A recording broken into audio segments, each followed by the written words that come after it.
それでは一言お祈りをして始めさせていただきます。主なる神様、祈ってまいりました。今の時代に必要なこのメッセージを告げるこのセミナーが3日目を迎えました。一つ一つ、この秘密を解きつつ進めていくことを心から感謝いたします。最後まで主が共にいてくださり、先生のご奉仕、またこのインターネット配信のこの役割をも主が見てを持って支えてくださって、那教会が今の時代に本当に担うべきこの働きを最後までしっかりと担っていき、また私たちももう一度この大切な預言の御言葉に目を開き、また心を開き、またこの言葉を私たちが理解し実践するのみならず、多くの方々に届けるその責任もしっかりと担っていくことができますように導きください。今日の3日目のメッセージ、初めから終わりまで主が共にいて導きくださいますよう、救い主イエスキリストの皆によってお祈りいたします。アーメン。おはようございます。설교하는 사람이 힘들까요? 듣는 사람이 힘들까요? ここでお話をメッセージを告げる人の方が大変でしょうか、聞く皆様の方が大変でしょうか。듣는 사람이 훨씬 힘들어요. 聞く方の方がはるかに大変なんです、実はですね。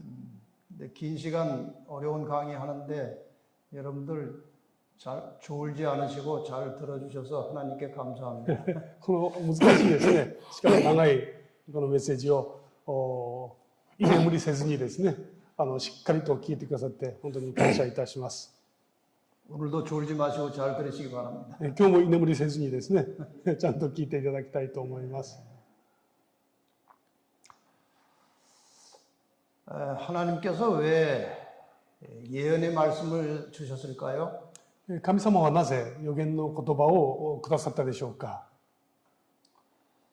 제가 말씀드린 대로 이 세상의 역사는 선과 악이 싸우는 역사입니다.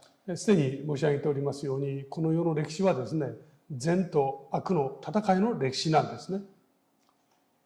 그런데 이 악이라고 하는 것이 하나님의 백성들을 이제 미혹하는 방법이 있는데, この悪というのがですね、実は神の民を惑わす方法があるんですね。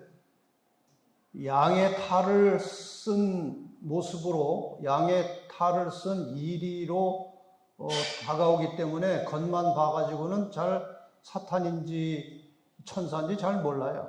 この狼がですね、羊の毛皮をかぶって私のところにやってきますので、これが悪魔なのか天使なのか我々が区別するのは非常に難しいです。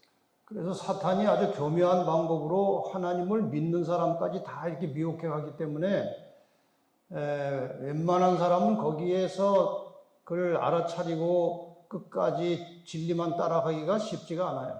ですから悪魔はとても巧妙な方法でですね、神を忠実に信じる人までも惑わしていきますので、この本質をちゃんと捉えることは容易ではありません。 그래서 하나님께서 이 사탄의 전략이 무엇인지, 사탄이 어떤 방법으로 사람들을 미혹하는지 그것을 하나님께서 예언으로 다 가르쳐 주셨어요. だから神様はですね、このサタンの戦略、サタンの本質、サタンのその戦い方もですね、しっかりと知ることができるように聖書にその全てを記録してくださいました。 그러니까 예언을 잘 모르면 자기도 모르는 사이에 하나님은 믿고 있지만 사탄이 인도하는 길을 따라갈 수도 있다는 거예요. ですから預言の言葉をちゃんと知らないとですね、自分では神様を信じているつもりでいるにもかかわらず、実際には悪魔のですね、この導きに従っていくことがあり得るんですね。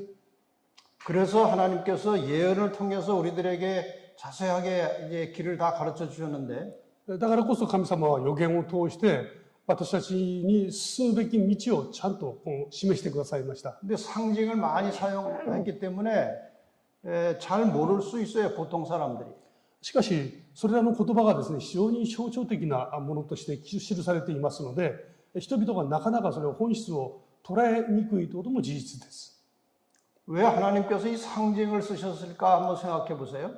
なぜ神様がですね、これらのことを象徴的なものを用いて説明されたでしょうか。 이 상징을 사용하지 않고 직접적으로 다 실제적인 언어로 다 사용을 했다면은 もし神様がですね、その象徴的な言葉を用いらずに、その実態をそのまま言葉として表現されたならば、 예를 들어서 어제 강의한 내용에 교황권이 많이 나오는데 그것을 작은 뿔이라든가 이렇게 상징적으로 설명하지 않고 직접 말하면은 사람들이 다 이 교황이 사탄에 앞잡힌 것을 다 알아버려요. 例えばですね、昨日申し上げました教皇権ですね、これをもしこれを小さな角という言葉で表現せずにですね、実際に教皇権だというふうに記録してしまえば、全ての人々が全部知ることができます。 그럼 그 힘 있는 교황이 성경을 가만히 둘 리가 없어요. ならばですね、その教皇、力ある教皇がですね、この聖書を放っておくはずがありません。 성경을 다 없애버릴 겁니다. 聖書を全滅させてしまうでしょ 그래서 천주교에서는 이 똑같은 해석을 다른 방법으로 합니다. う。ですから、そのカトリックではですね、同じ聖書を持ってこの解釈の仕方が全く異なります。 그래서 이렇게 할 수도 있고 저렇게 할 수도 있도록 그렇게 상징으로 써놓은 이유는 직접 단어로 쓰면은 사탄이 이 교황권이 성경을 완전히 다 없애버릴 것이기 때문에 그렇게 했어요. この言葉を直接の言葉で用いたらですね、悪魔は間違いなくこの聖書を完全にこの世から消し去ったはずなんですね。 근데 성경이 다 이렇게 앞뒤로 연결돼서 다 맞기 때문에 우리가 잘 공부하면 상징이지만 정확하게 우리가 다 이해할 수 있어요. この聖書は聖書が解きますので、私たちが聖書を初めから終わりまで真実にちゃんと勉強しますとですね、その象徴的になった言葉もきちんと理解できるようになっています。 어제 그제는 이제 과거의 역사를 공부하셨고요. 昨日と一昨日はですね、過去の出来事について学びました。 오늘과 내일 이제 앞으로는 이제 현재와 미래에 대한 공부를 집중적으로 할 겁니다. で、今日から最後までですね、現在と未来の出来事を集中して学びたいと思います。 그래서 아주 중요한 공부들이 이제 시작됩니다. ですからとても大切な学びだと言えますね。 오늘은 이제 세 번째 시간에 여러분이 자주 들으시지만 확실히 이해하기가 쉽지 않은 이 짐승의 표 환란과 666에 대해서 공부하겠습니다. 今日はですね、パッと見てなかなか分かりにくいようなテーマではありますけれども、獣の印とですね、そして、この災い、悩みですね、この終わりの時代に起きる苦しみや666、これについて学びたいと思います。 그래서 이제 이것은 상당히 내용이 이제 많고 여러 시간 해야 되는 건데 제가 이렇게 압축해서 좀 간략하게 한번 해보겠습니다. 実はこの内容はですね、非常にたくさん内容があって何回に分けて行わなければなりませんけれども、時間がありませんので少しまとめました。 이 짐승의 표 환란과 666에 대해서 이제 공부를 하겠습니다. 獣の印とですね、666についてです。 오늘 공부하시게 될 계시록 13장은 이 마지막 때에 사탄의 편에서 일하는 군대가 누구고 그들이 이제 어떤 방법으로 하나님의 백성들을 이제 핍박하고 하나님을 믿지 못하게 할 것인가. 오늘은 이제 13장은 주로 사탄의 군대와 그들의 전략을 공부할 겁니다. 今日はですね、ヨハネの黙示録13章を学びますけれども、ここはサタンの勢力となって、サタンの手下となって働く者たちがですね、具体的にどのように働くのか、その正体は何なのかを確認いたします。 근데 계시록 13장에 보면은 이제 사탄의 군대로서 두 큰 세력이 나와요. で、黙示録の13章を見ますと、サタンの軍勢、サタンの勢力として出てくる大きな2つの勢力が出てきます。 네, 그 짐승을 한번 봅시다. その獣を見てみたいと思います。 네, 첫 번째 짐승은 이제 바다에서 한 짐승이 올라왔는데 뿔이 10개 달리고 머리가 7개라고 그랬어요. 最初の獣はですね、この海の方から上がってくるというふうにありますね。角が10本あって、頭が7つあるという獣です。 이건 분명히 이제 사탄에 이용하는 세력이죠. これは間違いなくですね、サタンに利用される、サタンに用いられる勢力を表しています。 이제 두 번째 짐승이 한 마리 또 나와요. 계시록 13장 11절에. そして、黙示録のですね、13章11節にもう一つの獣が出てきます。 여기에는 이제 새끼양같이 두 뿔 달린 짐승이 올라오는데 용처럼 말한다 그랬어요.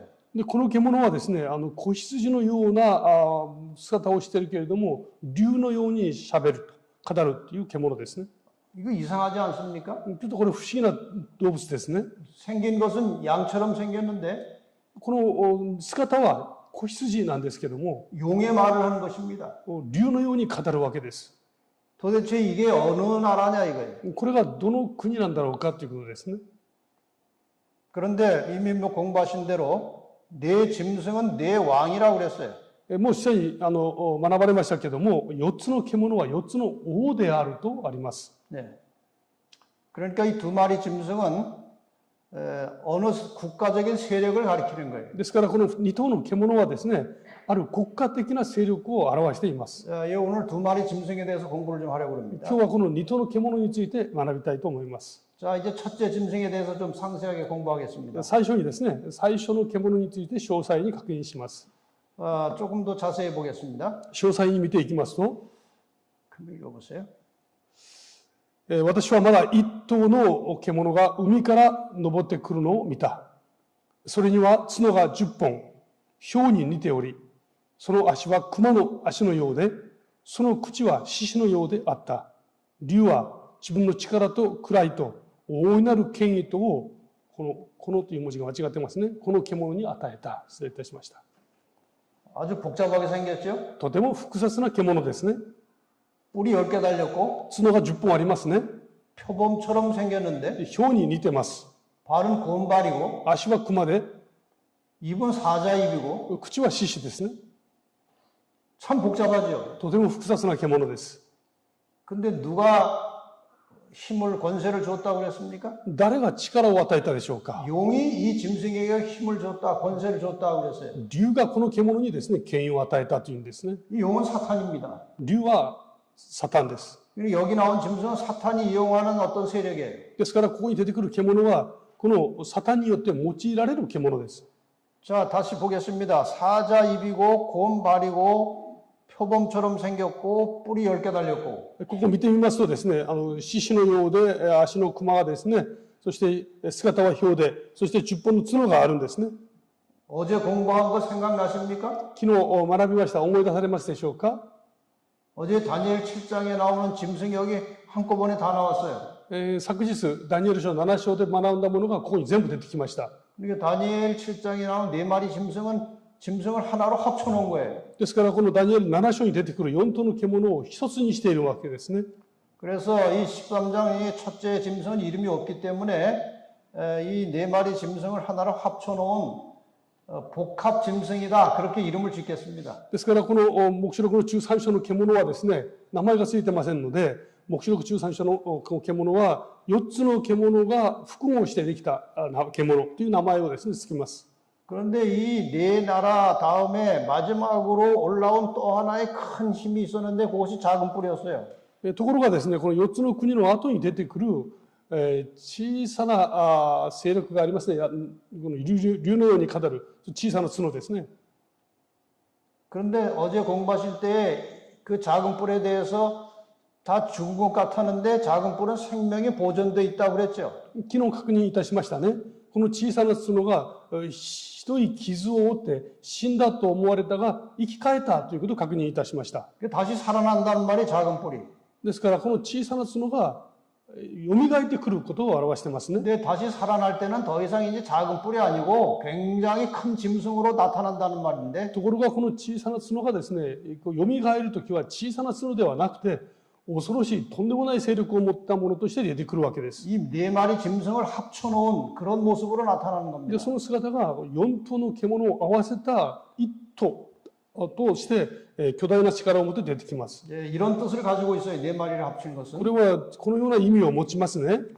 이 교황권은 바벨론의 우상 숭배도 받아들였고 この教皇権はバビロンのですね、偶像崇拝を受け入れて、 페르시아의 이방 종교의 제도들도 다 받아들였고 そしてペルシャの異様の宗教のその儀式なども全部そっくり受け入れて、 로마의 정치 제도를 그대로 이제 모방을 했고 そしてローマの政治制度もですね、そのまま模倣して、 그리스의 이교 철학까지 다 포함시켜서 そしてギリシャのですね、異教の哲学をも全部受け入れました。 아주 복잡한 교리를 만들어 놨어요. そして非常に複雑な教理を作り上げているわけです。 그래서 이 모든 여러 나라들의 특징들을 다 하나로 이제 합쳐가지고 등장한 것이 이 로마 교황권이에요. ですからそのようなですね、制度をすべて受け入れて、そして作り上げたものがですね、このローマの教皇権であるわけですね。 네, 이렇게 해서 이제 이 교황의 권세가 역사의 종말에 다시 한번 나타날 것을 예언한 겁니다. で、これがこのローマのですね、教皇権が歴史の終末にですね、もう一度こう出てくる。それを表しています。 그래서 요한계시록 13장 3절에 보면은 그 머리 하나가 상해서 죽게 된 것 같더니 상처가 나았다 그랬어요. そのことをこの黙示録の13章3節にはですね、その頭の一つ、頭の一つが死ぬほどの傷を受けたが、その致命的な傷も治って出てきたとあります。 어제 공부하실 때 이제 교황 비오 6세가 1798년에 프랑스에 잡혀와서 이제 죽어서 없어진 줄 알았어요. 昨日確認をいたしましたね。ピオス6世がですね、フランスの国に連れて行かれて、そして、捕らえられて死んでいきました。 근데 지금 오늘 현실에 이 교황권은 다시 살아났어요. ところが我々が見るようにですね、この教皇権は今まだ生きているわけですね。 많은 사람들이 교황을 추앙하고 있어요. 多くの人々が崇拝しています。 언제부터 이렇게 되느냐? いつからこうなったでしょうか。 그게 1929년이에요. それが1929年なんですね。 1929년에 이 로마 교황청이 있는 것은 이탈리아의 로마 안에 이제 그 바티칸이라는 데가 있는데 거기에 이제 로마 교황청 본부가 있어요. これはですね、ローマのですね、バチカンというところにそこに本部があります。 이걸 이태리가 이제 점령하고 있었어요. ここはイタリアが占領していました。 근데 그거 언제 다시 교황에게 돌려줬느냐? それをいつ教皇権にもう一度ですね、それを返したかというと、 1929년 2월 11일 날 라테란 조약을 통해서 이태리가 그 바티칸을 다시 교황권에게 돌려줬어요. 1929年2月11日にですね、ラテランという条約でそれを返したわけですね。文字がちょっと間違いがありました。 근데 그 지역하고 건물만 돌려준 게 아니고 하나의 국가로 인정해 줬어요. ところがこの地域とですね、この建物だけを返したんじゃなくて、バチカンという一つの国家としてですね、権力をそっくり認めて返したんですね。 여기 지도에 보시면 この地図を見ますと、 여기 노란색이 로마 도시예요. このですね、黄色く囲まれたところがこれローマのですね、町なんですね。 네, 근데 저기 빨간색이 바티칸인데 거기 하나의 나라예요. ところがその赤く記されているところがありますね。赤くされているのがあれが一つの国なんですね。バチカンと言います。 이 조그만 지역이 하나의 나라로 존재한다는 거예요. ですからこの小さなエリアがですね、一つの国家として存在しています。 이상하지 않습니까? 不思議なんですよね。 그런데 계시록 13장에 짐승으로 나타났고 짐승은 나라나 국가를 말하는 거예요. ところがその黙示録で言うようにですね、この獣はですね、国家、国を表してますね。 그래서 이제 이 교황은 천주교의 우두머리일 뿐만 아니라 이 바티칸이라는 조그만 나라의 왕이에요. ですからこの教皇というのは、カトリック教会のですね、この元首、宗教のリーダーだけじゃなくて国家のですね、リーダーでもあるわけです。 그런데 조그만 나라하고 지금 현재 그 바티칸의 인구는 1000명도 안 돼요. で実際にこのバチカンって小さな国ですし、この中に住んでいる人の人口のですね、1000人もなりません。 근데 전 세계에 14억의 카톨릭 교인이 있어요. ところが全世界に14億の信者がいます。 카톨릭에 들어가서 그 영세를 받는 순간에 자기 나라 국적이 물론 있지만 이 바티칸이라고 하는 나라에 또 하나의 국적을 갖게 되는 게 본인들은 다 모르지만 바티칸에서는 그 사람들이 바티칸 나라의 국민이에요. 例えばカトリックの信者になってですね、洗礼名を受けますね。そうすると実はですね、本人はそういうのを知りませんけども、自分の国籍を持っていると同時にバチカンのですね、この国の国民となっていくわけですね。 그래서 그 14억 인구와 함께 전 세계 모든 사람들에게 어마어마한 영향력을 미치는 힘 있는 왕이 된 거예요. ですからこのちっちゃいながらですね、世界14億の国民を持つ大きな力をですね、力と影響力を持つ存在となりますね。 여러분 이 그림을 잘 보세요. この絵を見てください。 너무나 이상하지 않습니까? 不思議ですよね。 이 바티칸 교황청 발코니에 나와서 이제 교황이 이제 한 말씀 하는데 このバチカンのですね、バルコニーに出てきて、一言、教皇が語りますね。 그걸 들으려고요. それを聞くために、 수많은 사람들이 모여 서 있는 거예요. たくさんの人々が集まって立ってるんですね。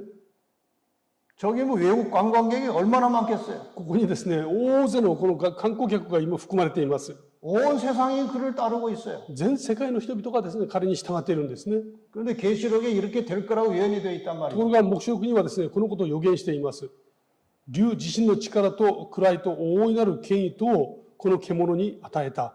竜がその権威を獣に与えたので、人々は竜を拝み、誰がこの獣に匹敵し得ようか。誰がこれと戦うことができようか。 이 짧은 시간에 이 짧은 기간 동안에 교황이 어떻게 온 세상 사람들에게 다 그렇게 추앙을 받고 경배를 받게 됐느냐 이거예요. この短い時間にですね、どうしてこの教皇は世界の人々からこの崇拝を受けることができるようになったでしょうか。 이 세상은 지금 임시로 사탄이 지배하고 있어요. 今、世の中はですね、今現在、悪魔が支配していますね。 사탄이 이제 권세를 주고 싶으면 줄 수 있는 거예요, 아무에게나. ですから悪魔はその自分の権威を誰かにでもですね、与えようとするものを与えられます。 그래서 사탄이 이 교황의 권세에게 큰 힘을 줬다는 거예요. ですからここはですね、竜がこの教皇にですね、大きな権力を与えたと聖書にあります。 나중에는 이것이 어떻게 될 것이냐? 後にこれがどうなるでしょうか。 계시록 13장 7절 8절에 보면요. 黙示録にまた記されています。 이렇게 기록되어 있어요. 黙示録の13章7節8節ですね。そして彼は生徒と戦いを挑んで、これに勝つことが許され、さらに全ての部族、民族、国家、国語、国民を支配する権威を与えられた。地に住む者で、ほふられた子羊の命の書に、その名を世の初めから記されていない者は皆、この獣を拝むであろう。이 교황이 성도들과 싸우겠다고 그랬어요. この教皇はですね、生徒らと戦うとあります。 하나님의 참 백성들을 공격하겠다 그 말이죠. つまり、神の誠の民をですね、攻撃するとありますね。 그래서 결과적으로 어떻게 될 것이냐? その結果はどうなるでしょうか。 어린 양의 생명책에 이름이 기록된 구원받은 성도들 외에는 지상의 모든 사람들이 다 이 교황의 권세에 굴복하고 경배하겠다는 거예요. 子羊の命の書にその名が記されていない者は全員ですね、この獣、教皇にですね、崇拝することになるとあります。 그러니까 이 역사의 마지막에 경배 대상이 둘이에요. ですからこの歴史のですね、終わりに崇拝の対象が2つになります。 하나님을 경배할 것이냐? 神様を礼拝するか、 이 교황의 권세에 굴복할 것이냐? この教皇のですね、権威に屈服するか。 이 교황의 권세에 굴복한다는 것은 그 뒤에 숨어서 조종하고 있는 사탄에게 굴복하는 거예요. で、この権威にですね、屈服するということは、その背景に隠れている悪魔にこの悪魔を拝おうということを意味します。 그럼 하나님을 섬기는 표시는 무엇이고 교황권을 섬기는 표시가 무엇이냐 이거예요. そうすると神様を礼拝する人々の印とですね、この教皇権を礼拝する者の印は何なのかということが大事になってきますね。 어제 보여드린 대로 지금 이 지구상에는 두 개의 십계명이 존재합니다. 昨日申し上げました。この地上にはですね、2つの十戒が存在しています。 하나님의 십계명이 있어요. 一つは神様の戒めです이 ね。 하나님의 십계명은 안식일을 기억해서 거룩히 지키라고 되어 있습니다. で、その中には第4の戒めですね。安息日を覚えてこれを正当せよとあります。 그런데 교황이 만든 천주교 십계명이 있어요.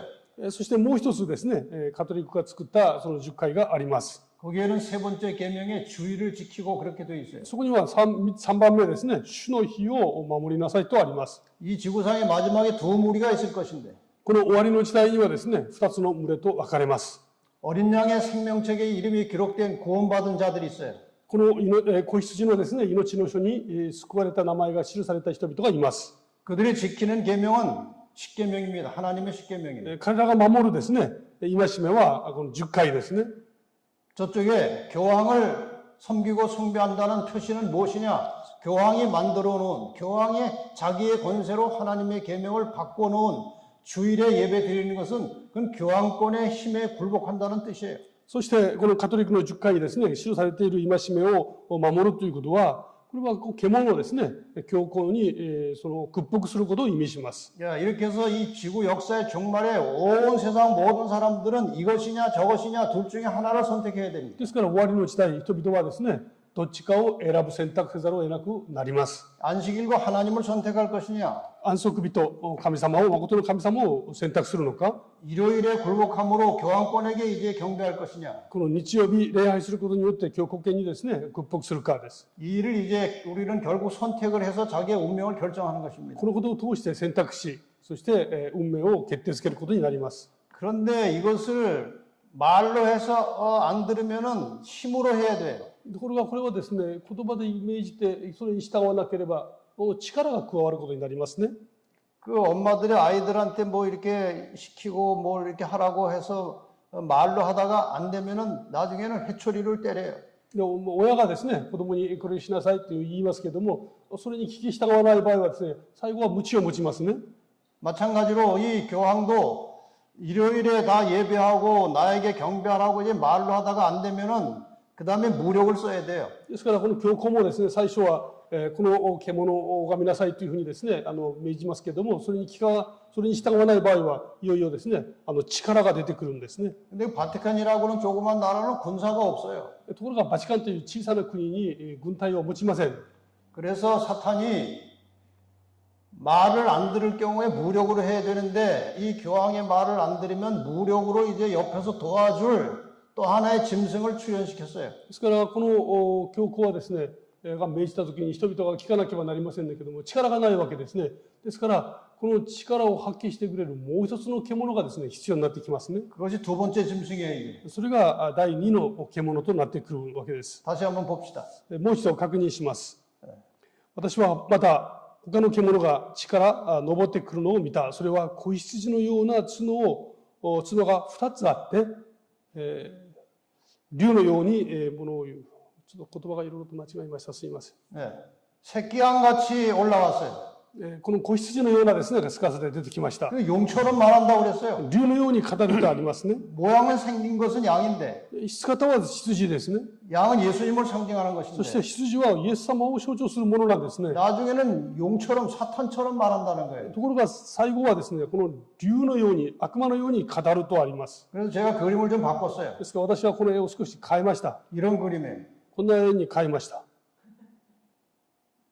양처럼 생겼어요. 姿は羊ですね。 근데 용처럼 말해, 사탄처럼 말해요. ところが竜のように悪魔のように語るわけです。 이 나라가 어느 나라냐 이거예요. この国がどの国なのかです。 이것은 미국입니다. これはアメリカですね。 유럽에서 종교 박해를 피해서 이주해서 청교도들이 신실한 개신교도들이 세워놓은 미국이 마침내 변질돼 가지고 사탄의 일을 하게 될 것이다. 그 예언이에요. このヨーロッパでですね、宗教弾圧を受けたこのプロテスタントの人々はですね、アメリカに移住して、そこで純粋な信仰を持って始まったその国ですね。しかし後に竜のようにものを言うこの米国を表します。 지금 미국은 완전히 타락한 나라가 됐습니다. 今アメリカは随分ですね、もうその聖書の言葉から離れて堕落しています。 아주 성적으로도 타락하고 この性的にも非常に乱らな国になりました。 도덕적으로도 타락하고 道徳的にもそうですね。 불법이 성하고 そして不法がはびこると言えます。 처음에 나라가 시작할 때 가졌던 청교도 정신은 다 사라지고 このうちが最初始まった時のその聖教と精神ですね、そういう精神は今もう見ることができません。 완전히 사탄이 지배하는 나라가 됐습니다. 今はですね、悪魔に用いられる国となっていきます。 미국의 인구 한 3억 중에서 7천만, 8천만 명이 가톨릭 교인이 됐어요. アメリカのですね、3億を超えるその人口の中からですね、7、8000万の人々がカトリックの信者になりました。 가톨릭의 힘이 지금 미국을 이렇게 뒤에서 조정하고 있어요. ですからカトリックのこの影響力はアメリカの中でも大きいですね。 12절에 보면 이 새끼양같이 생긴 짐승이 무슨 일을 한다고 돼 있어요. この12節を見ますとですね、先の獣の持つすべての権力をその前で働かせた。また地と地に住む人々に致命的な傷が癒された先の獣を拝ませた。 그러니까 이 두 번째 나온 새끼양 같은 짐승, 미국이 먼저 나온 짐승, 이 교황권의 권세를 다 대신 실행을 해주고 이 세상 모든 사람들이 그 교황의 권세에 경배하도록 해주겠다 그 말이에요. この羊のように始まったこの国がですね、傷がついて致命的な傷を死んで、そして後に蘇ったあの獣、この獣に全世界の人々が拝むようにしてあげると言ってるわけですね。 이건 상식적으로 잘 맞지 않는 예언이었습니다. この予言はですね、一般的に常識的にあまりふさわしくないと思われるような予言でした。 미국은 이 청교도 정신으로 시작된 개신교 국가예요. このアメリカはですね、そもそもがこの聖教と精神を持って始まったプロテスタント国家だったんですね。 미국은 헌법상 이 교황과 이렇게 친교를 수교를 못하게 돼 있어요. ですからアメリカは憲法上ですね、この教皇と主皇、この交わりを深く持つということがですね、認められないような国だったんですね。 그런데 성경 예언은 둘이 힘을 합치겠다 그랬어요. ところが聖書の予言はこの2つがしっかりと力を合わせるとあります。 그런데 이런 일이 이제 시작된 겁니다. そして次のようなことが起こるわけですね。 지금 보시는 여기 미국의 유명한 타임 잡지가 1992년에 나온 건데 これ1992年に発行されたタイム誌ですけども、 여기 92년에 당시가 아니고 그 전에 1992년에는 다른 대통령인데 이 기사 내용이 언제 기사 내용인가 하면은 1982년의 내용이었어요. この1992年に発行されたこの雑誌はですね、この時はもう大統領はすでに変わっていますけども、この記事の内容はですね、1982年の内容が記事となっています。 1982년에 그 당시 교황 요한 바오로 2세와 미국 그 당시 미국 대통령 레이건이 몰래 바티칸에 가가지고 교황청에서 요한 바오로 2세를 만나가지고 아주 비밀리에 동맹을 맺었어요. 그 동맹을 맺은 다음에 동구의 공산권들이 다 무너져 버렸어요. この1982年にですね、当時の大統領レーガンがですね、国費でバチカンに行ってですね、そこで教皇と会ったんですね。そして同盟を結んで、そして東欧の共産圏が全部崩壊させてしまったんですね。 1982년에 이런 사건이 있었는데 계속 사람들이 비밀을 지켰어요. で、1982年にこのようなことがあったにもかかわらず、そのことがいわば隠された秘密でした。 그리고 10년이 지난 다음에 이렇게 잡지에 낸 거예요. そして10年経った後、これがこの雑誌に出てきたんですね。 여러분 이 세상의 모든 언론은 뒤에서 조종하는 사람들이 마음대로 하는 거기 때문에 진실이 잘 안 나와요. ですから、実はですね、我々が見るこのニュースなんかはですね、いつも真実が明らかになっているとは限らないわけです。 근데 이 우리 군사적인 또 외교적인 그 용어에 이런 게 있어요. 양국이 친밀하지 않아도 적이 같으면 동맹국이 된다 그런 말이 있어요. 一般的にですね、両国が親密でなくても敵が同じであれば同盟国になれるという言葉がですね、今外交の中では当然のように使われる言葉です。 왜 이 두 사람이 동맹을 맺었느냐? なんでこの2人がですね、同盟を結んだかというと、 미국이 세계 최고의 힘을 가져야 되는데 소련 때문에 자꾸 이렇게 걸림돌이 되는 거예요. アメリカはですね、世界的な最も大きな力を持つべきですけども、その時にこの敵対するもう一つの国がありましたね、ソ連です。 그 공산주의를 무너뜨려야 되는 겁니다. ですからこれを滅ぼす必要があったんですね。 근데 교황은 교황대로 이 공산 치하에 가톨릭 교인이 수천만이 살고 있었어요. ところがこの東欧の国々にですね、カトリック信者が何千万と今いたんですね。 그래서 그 사람들을 구해내야 돼요. でその人々にその人々をですね救い出す必要がありました。 그리고 미국과 교황의 목적이 똑같은 거예요. 교황 공산권을 무너뜨려야 돼. ですからこの両方のですねこの目的が同じであるわけです。 그래서 합친 거예요. そこで同盟を結んだんですね。 그래서 이제 공산 국가가 다 이렇게 그 당시 무너져 버린 거예요. ですからその時はソビエトがですね崩壊したんですね。 자, 그럼 이제 교황권과 미국이 힘을 모아서 앞으로 어떤 일을 할 것이냐 그랬어요. でこのアメリカと教国権がですね力を合わせてどのような働きをなすだろうか。 계시록 13장 14절에 보면 이런 말씀이 나와요. 黙示録の13章14節を見ますと、地に住む人々を惑わし、かつ剣の傷を受けてなおも生きているこの先の獣の像を作ることを地に住む人々に命じた。 그 짐승을 위해서 우상을 만들라는 말이 무슨 말인가? この獣のための偶像を作るということがどういう意味なんだろうか。 조금 어려운 부분이긴 한데 설명을 좀 드리겠습니다. これ実はちょっと難しい言葉なので説明を申し上げますね。 여기 우상이라고 된 말은 이제 헬라어 원어로 에이콘이에요. この偶像という言葉はですね、ギリシャ語でエイコンと言います。 예, 이 에이콘이라는 말은 뭐 비슷한 것, 형상, 이미지 그런 뜻이에요. この意味はですね、似ているもの、姿、イメージという意味を持ちます。 그러니까 미국에 이제 어떤 단체들이 만들어질 것이냐 하면은 짐승 교환권과 동일한 목적을 가지고 활동하는 조직체들이 미국에서 생겨날 것이다. 그런 뜻이에요. このことはですね、このアメリカで、教皇権と同じ目的を持って活動する組織たちが生まれてくることを示唆しています。 제가 이렇게 설명드리면 여러분이 좀 짐승의 우상을 이해할 수 있을 겁니다. このようにですね、考えて、このような視点で見ますと、初めてこの獣の像という言葉の意味がですね、分かるようになります。 예, 중세 시대를 예를 들어보겠습니다. 中世時代にはこういうことがありました。 중세 시대의 교회가 기독교가 타락했어요.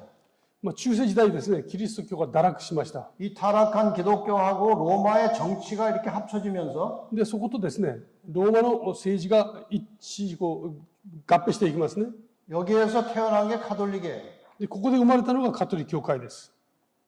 그런데 이 종말 시대에는 ところが終わりの時代ですね、 이 개신교가 또 타락을 했습니다. このプロテスタントが堕落していきます。 이 타락한 개신교가 이 미국의 정치력과 합쳐지면서 で、これがアメリカのですね、政治力と合わさって、 타락하고 배도한 개신교 단체가 만들어졌어요. そして堕落したですね、配信のプロテスタント教会が生まれます。 그래서 지금 미국은 이 타락한 개신교 단체가 굉장히 정치력을 가지고 선거할 때마다 이제 간섭을 합니다. ですから今アメリカではですね、この堕落した教会がですね、政治と合わせて選挙の時は大変な力を持ちますね。 이 성경의 용어로 말하면 저 가톨릭 교회가 짐승이고 これを聖書で言いますと、カトリック教会が獣ですね。 개신교가 타락해가지고 그 가톨릭 교회와 거의 비슷한 정신을 가지고 지금 움직여서 일하고 있기 때문에 이것을 짐승의 우상이라고 그런 겁니다. ところがこの教会がですね、プロテスタント教会が堕落して、そして獣と同じような精神を持って働く。これを獣の像と言います。 그래서 이 가톨릭 교회와 배도한 개신교 단체를 다 합쳐서 영적으로 바벨론이라고 하는 겁니다. ですからこの両方の力を全部合わせてですね、これを霊的なバビロンと言います。 그래서 이것이 바벨론이 된 것입니다. これがバビロンとなったわけですね。 근데 지금 어떤 일이 벌어지고 있느냐? 今どのようなことが起こっているかというと、 이제 개신교하고 천주교는 많이 가까워졌어요. 今プロテスタント教会とカトリックは非常に近づいてきてますね。 종교 개혁이 시작할 때는 가톨릭하고 개신교하고 원수가 됐었는데 この宗教改革が起こった時はですね、お互いに相反する信仰を持っていました。 지금 다시 다 하나로 합쳐지고 있어요. ところがそれが今はもう一致しつつありますね。 그 책을 하나 보겠습니다. 一つの本の中に書いてある内容です。 예, 마지막 시도라는 책 225페이지 이렇게 되어 있어요. 最後の印という本の中にですね、次のようにあります。彼らイエズス会は今強い権力、世界的な組織も、その精密な情報、莫大な資金力を持って、まるで諜報機関のようを放物させるような全力を注いでいる。緻密な戦略を立ててプロテスタント教会を掌握し、世界の宗教をカトリックの中に結ばせることに力を注いでいる。 여기 예수회라고 하는 것은 이제 다른 말로 제수이트라고 하는데 이것이 천주교회의 목표를 달성하기 위해서 행동하는 굉장히 힘 있는 세계에서 가장 힘 있는 조직체가 이 제수이트 예수회예요. このイエズス会というのはですね、カトリックの中にあって非常に大きな力を持っています。 이들이 지금 추진하고 있는 굉장히 중요한 일이 무엇인가 하면은 개신교회들을 딱 장악해가지고 가톨릭 안에 묶어놓는 거예요. でこの主な大きな働きの一つがですね、このプロテスタント教会を掌握してカトリック教会と一つにさせる。 지금 기독교는 두 갈래로 나눠져 있죠. ですからキリスト教は今二つに分かれていますね。 로마 가톨릭하고 개신교하고 이렇게 두 개로 나눠져 있어요. 기독교가. カトリック教会、ローマカトリック教会とプロテスタント教会で二つに分かれています。 천주교의 목표는 이것을 둘을 합치는 것입니다. 하나의 기독교를 만드는 거예요. カトリック教会はこれを一つのキリスト教にすることが目的なんですね。 그리고 기독교를 하나로 만든 다음에 다른 모든 종교들을 다 하나로 통합하는 것이 가톨릭의 목표예요. ですからこのカトリック教会の究極的な目標はですね、プロテスタントを一つになり、その他の全ての宗教も全部巻き込むというのが最終的な目標です。 이 과정을 제가 정리해서 설명을 드리겠습니다. これをですね、少し整理をしたいと思います。 미국의 유력한 개신교 단체들이 이 모든 세력을 모아서 개신교 단체들이 국가 정치에 간섭하고 있어요. アメリカではですね、今プロテスタント教会が一つとなってアメリカの政治そのものに大きな影響を与えていますね。 그것이 짐승의 우상이라고 하는 겁니다. それを獣の像と表現しています。 그 다음에 강신술이 미국에서 성행하면서 많은 사람들이 사탄에게 미혹돼서 그리로 다 말려 들어가고 있어요. そして行進術ですね。これがアメリカで非常に盛んになっていて悪魔に惑わされているんですね。 그 다음에 전 세계 개신교를 하나로 연합시키는 일에 지금 활동하고 있는데 그것이 WCC를 통해서 개신교가 가톨릭과 연합하고 있어요. そのカトリックとプロテスタント教会が一つになっていくのに役割を担っているもう一つの組織 WCC ですね。この働きを通してこの一致運動が今展開されていますね。 네, 이렇게 해서 기독교가 통일되면은 그 다음에 이제 교황을 중심으로 전 세계 모든 종교들을 하나로 합치는 것입니다. それでこのように一つになればですね、最終的に全ての宗教を一つにさせるというのがまだ一つの目的です 그 ね。 합쳐진 모든 종교의 우두머리에 이제 교황이 앉을 것이고 この全てのですね、一つになった宗教のこのトップにですね、教皇が座ることになりますね。 그래서 교황을 경배하도록 하면서 で、この教皇を崇拝する。 그 경배하는 날짜를 천주교 계명에 명시된 이제 주일 일요일로 할 것이 확실합니다. そして崇拝する日、これはカトリック教会のですね、戒めにありますように日曜日となりますね。 그래서 지금 세계 종교를 통합하기 위해서 그림에 보시는 대로 교황 중심으로 세계 모든 종교 대표자들이 자주 모이면서 세계 종교를 이제 하나로 합치려고 많이 이제 이미 발전이 많이 됐습니다. このことは随分進んでいましてですね、世界中の宗教のリーダーたちが一つとなって、教皇を中心にですね、この一つになるという動きが随分進んでいるわけです。 2014년에 이제 이 교황이 한국에 왔었어요. 2014年、この教皇が韓国にやってきました。 그때 다른 모든 종교의 지도자들이 다 모였어요. 교황 중심으로. その時ですね、この他のたくさんの宗教の人たちがこの教皇を中心にですね、集まりました。 교황은 가는 데마다 종교를 하나로 합치려고 하는 거예요. ですからこの教皇は行く場所場所でですね、宗教全体を一つにしようとしています。 네, 이제 드디어 이제 종교를 이제 하나로 합치는 일이 일어나는데 이제 이걸 잘 보시기 바랍니다. で、宗教をですね、一つにするという教会一致運動ですね、これが進んでいきますけれども、 지금 개신교회가 이렇게 있어요. 最初はですね、プロテスタント教会です。 그 다음에 천주교가 있어요. そしてカトリック教会がありますね。 그 다음에 굉장히 힘을 가지고 종교 인구가 많은 종교가 이슬람이에요. そして、たくさんの信仰の人口を持っているイスラム教ですね。 근데 수는 많지 않지만 경제적으로 또 여러 면에서 굉장한 힘을 가지고 있는 종교가 유대교예요. そして数は多くないですけれども、この大きなですね、資金力、経済力を持っているのがイスラム教ですね、ユダヤ教です。 근데 개신교가 지금 전체적으로 12억 정도 돼, 세계적으로. で、プロテスタントが今世界的に12億人ぐらいになります。 천주교회가 14억이에요. カトリック教会は14億ですね。 이슬람이 제일 많아요. 19억입니다. イスラムは19億と言われています。 그리고 유대교는 이제 1,400명밖에 안 돼요. で、ユダヤ教は、これ1400万人ですね。 근데 이 종교 인구를 다 합치면요, 45억이에요.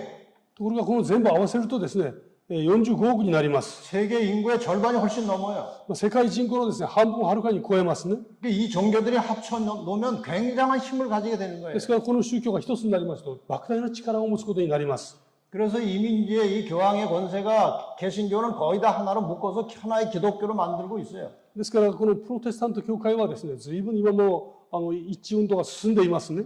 그리고 이슬람까지 합쳐 놓으면 굉장한 힘이 생기는 거예요. そこでイスラムを合わせると、大きな力になります。 근데 여러분 그런 일이 지금 진행됐어요. ところがそういうことが今どんどん進んでいます。 영어로 이 크리슬람이라는 말을 들어보셨어요? 英語でクリスラムという言葉をお聞きになったことありますでしょうか？ 두 단어가 합쳐진 거예요. 二つの言葉が一つになっていますね。 그리스도, 크라이스트하고 イエス・キリストですね。キリストですね。クライスト。 이슬람하고 합쳐놓은 거예요, 이 단어가요. イスラムという言葉が一つになっていますね。 그래서 기독교, 이슬람이 합쳐져서 하나의 세계 종교를 만들자는 목표예요. そして一つの世界的な宗教を作るということが目標になっていますね。 그런데 말이에요. 이것이 오늘 우리의 현실 속에서 이루어지고 있다는 거예요. ところが今現実的にそれがですね、どんどん進んでいます。 올해 이런 일이 벌어졌어요. もう今年こういうことが起こりました。 그동안 물론 많은 준비를 해왔겠죠. 今までたくさんの準備を進めてきましたね。 이거 한번 딱 읽어보세요. ちょっと読んでみたいと思います。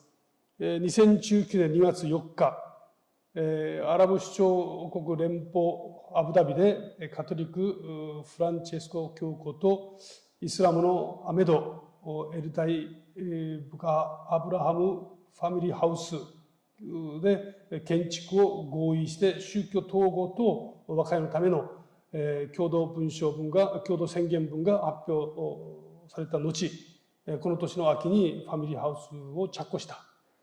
2023年1月に建物を完成し、2月16日に竣工式を行い、2月19日日曜日に統合礼拝を捧げたあります。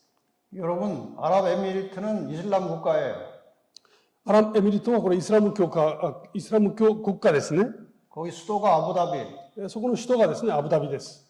거기서 이 교황하고 이슬람 대표자하고 만나서 약속을 한 겁니다. そこで両方の代表者がですね、会って、約束をしました。 아브라함 패밀리 하우스를 만들자. アブラハムファミリーハウスを作ろ 여러분, 아브라함은요, う。アブラハムという人物はですね、 그 모든 기독교인들의 믿음의 조상이에요. 그렇죠? すべてのこのクリスチャンたちの信仰の父ですね。 그 다음에 이슬람은요, 아브라함의 아들 이스마엘의 후손들이에요. そしてこのイスラム教徒たちはですね、アブラハムの子供イシュマエルの子孫たちです。 그 다음에 유대교는요, 아브라함의 아들 이삭의 후손들이에요. そしてユダヤ教はですね、アブラハムの子イサクの子孫ですね。 유대교와 기독교와 이슬람이 다 누구를 존경하는가 하면 아브라함을 존경해요. ですからこの3つの宗教がですね、みんなアブラハムをこの尊敬しているわけです。 그래서 이름을 아브라함 패밀리 하우스라고 지은 거예요. だから名前をですね、アブラハムファミリーハウスとつけたんですね。 그런데 이것이 다 올해 초에 완성이 된 겁니다. 이 건물들이. ところが今年1月にですね、それが完成しました。 아랍에미리트에 이런 건물이 만들어졌어요. アラブエミリートにですね、このような建物が完成しました。 저기 왼쪽에 있는 게 유대교 회당이에요. 左側にあるのがユダヤの教会堂ですね。 저쪽에 있는 게 이슬람 사원이고 で、向こうにあるのがイスラムの寺院です。 여기 기독교 교회입니다. そして右にあるのがキリスト教の教会ですね。 상징적으로 이제 하나가 됐다는 뜻이에요. これが象徴的にですね、一つになりましたということを表しています。 그것을 완성하고 난 다음에 첫 공동 예배를 일요일에 드렸다는 겁니다. で、これをですね、完成して、最初のですね、記念礼拝を日曜日に捧げました。 이슬람의 예배일은 금요일입니다. イスラムのですね、礼拝日は金曜日です。 유대교의 예배일은 토요일입니다. ユダヤ教の礼拝日はですね、土曜日ですね。 기독교 예배일은 일요일이에요. で、キリスト教の礼拝日は日曜日です。 합쳐지기가 얼마나 です 어렵겠습니까? からこれ合わさるのはなかなか難しいですよね。 근데 일단 상징적으로 이렇게 새 건물을 한 곳에 짓고 そして象徴的にですね、その一箇所にその3つの建物を建てて、 그 첫 예배를 일요일에 일단 드렸습니다. そして最初の礼拝をですね、日曜日に捧げまし 그렇다고 た。 예배를 바꾼 것은 아직 아니지만 앞으로 이렇게 될 것을 미리 보여준 겁니다. もちろんそれぞれ礼拝日はですね、変わったわけではありません。しかしこれは非常に象徴的にですね、今後を表しています。 여러분 세상이 지금 여기까지 왔어요. 世の中はですね、ここまで今進んでいますね。 성경 예언이 얼마나 정확하게 성취되었습니까? 聖書の予言がですね、予言の成就を我々見てるわけです。 자, 이렇게 해서 온 세상의 모든 세력들이 하나로 모아진 다음에 무슨 일을 할 것이냐? 하나님의 참 백성 남은 자손을 공격할 것입니다. で、これの力がですね、合わさった後に何が起こるかというと、神の民を攻撃するとありますね。 자, 이 그림 어제 보신 거 한번 봅시다. 昨日見ていただいた絵ですけれども、 구약의 이스라엘을 세상의 여러 나라들이 공격을 했습니다. 旧約のイスラエルをですね、世界のいろんな国々が攻撃します。